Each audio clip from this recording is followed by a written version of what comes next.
তো hey guys, welcome back to my channel. তোমরা কেমন আছো? আশা করছি সকলে বাড়িতে ভালো আছো, আমিও কিন্তু ভালো আছি। দেখো, এত বড় একটা লাঠি নিয়ে বেরিয়ে পড়েছি। আর এখানে দেখতেই পাচ্ছ আমি চলে এসেছি গাছের নিচে। গাছ বলতে এটা হচ্ছে নিম গাছ। তো আজকে ভেবেছিলাম নিম পাতা খাবো, কেননা চৈত্র মাসেই নিম পাতা ভাজা খাই। নিম পাতা ভাজা বলতে নিম বেগুন ভাজা। তো চৈত্র মাস প্রায় শেষ হয়ে আসলো, তো আর বেশি দিন নেই হাতে। তো চৈত্র মাস শেষ হলে বৈশাখ মাস পড়ে গেলে কিন্তু আর নিম বেগুন খাওয়া হবে না। তো সেই জন্যই আর কি এখানটায় চলে এলাম, যে দুই একদিন আর যতদিন আছে, সব দিন তো আবার খাওয়া হয় না, দিন বেছে খেতে হয়। তো দুই একদিন আছে, দুই একদিনে নিম পাতা ভাজা খেয়ে নিই, তারপরে আর খাওয়া হবে না, আবার সেই 1 বছর পর। তো সেই জন্যই আর কি এখানে চলে এসেছিলাম নিম পাতা পাড়তে। তো নিম পাতা পাড়া হয়ে গেলে কিন্তু সোজা চলে যাব বাড়িতে, কেননা বাড়িতে কিন্তু রান্না এখনও বসাইনি, বসাবো। সকালবেলা স্নান ধ্যান করে কাজকর্ম করে চা খেয়ে সোজা চলে এসেছি নিম পাতা নিতে। তারপরে বাড়িতে এসে কিন্তু আমি রান্না বসিয়ে দিয়েছি। রান্না মোটামুটি কিছুটা হয়েছে। আর এখানে দেখতে পাচ্ছ, এটা নিয়ে বসেছি আমি থোড়। থোড় ভাজা খেতেও কিন্তু বেশ ভালো লাগে। আর থোড়টা কাটার পরে কিন্তু একটু লবণ দিয়ে চটকে নিতে হয়, তাহলে দেখো এরকম কত জল বেরোয়। তো থোড়টা কিন্তু খুব সহজে চটকানো যায় না, এটা চটকাতে কিন্তু বেশ হাতেরও যেমন জোর লাগে, গায়েরও সেরকম জোর লাগে।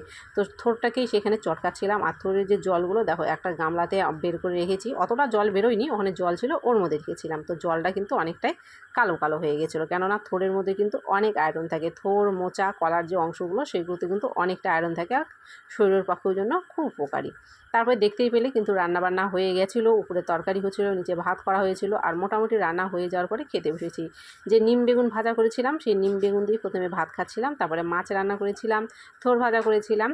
তো খাওয়া দাওয়াটা শুধু আজ আমি একাই করলাম তা নয়, সকলে মিলেই করেছি।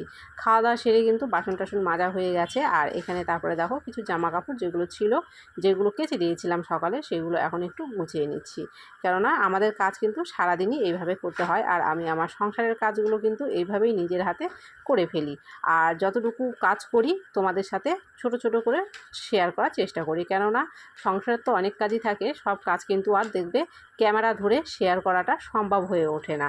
তার মধ্যে থেকে কিছু কিছু কাজ তোমাদের সাথে শেয়ার করার চেষ্টা করি।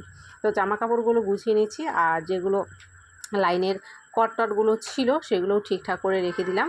ঘর থেকে বেরিয়ে এলাম, আর এখানটায় দেখো কিছু বাসন ছিল, বেশিরভাগ বাসনটাই মাজা হয়ে গেছে। এটা খাওয়ার পরে কিছুটা বাসন ছিল, সেগুলো এখানে উপর করা ছিল, তো উঠাইনি, এগুলো এখন উঠিয়ে নিচ্ছি। তারপরে কিন্তু আবারও কিন্তু বিকেলের ঝাড়ঝাঁটা এগুলো পড়েই আছে, সেই কাজগুলো করে নেব। তো ঝটপট করে বাসনগুলো উঠিয়ে নিলাম। আর আজকে বিকেলের ঝাড়ঝাঁটা দেওয়াটা আমি কিন্তু আর তোমাদের সাথে শেয়ার করতে যাচ্ছি না, কেননা ঝাড়ঝাঁটাটা বেশিরভাগ সময়ে কিন্তু আমি ক্যামেরাতে শেয়ার করে থাকি। তো তারপরে কিন্তু দেখো চোখ মুখ ধুয়ে শাড়ি পরে রেডি হয়ে এদিকে মাঠে এসেছিলাম একটু ভিডিও করার জন্য। তো ভিডিও করা হয়ে গেছে, এখন চলে যাব বাড়িতে।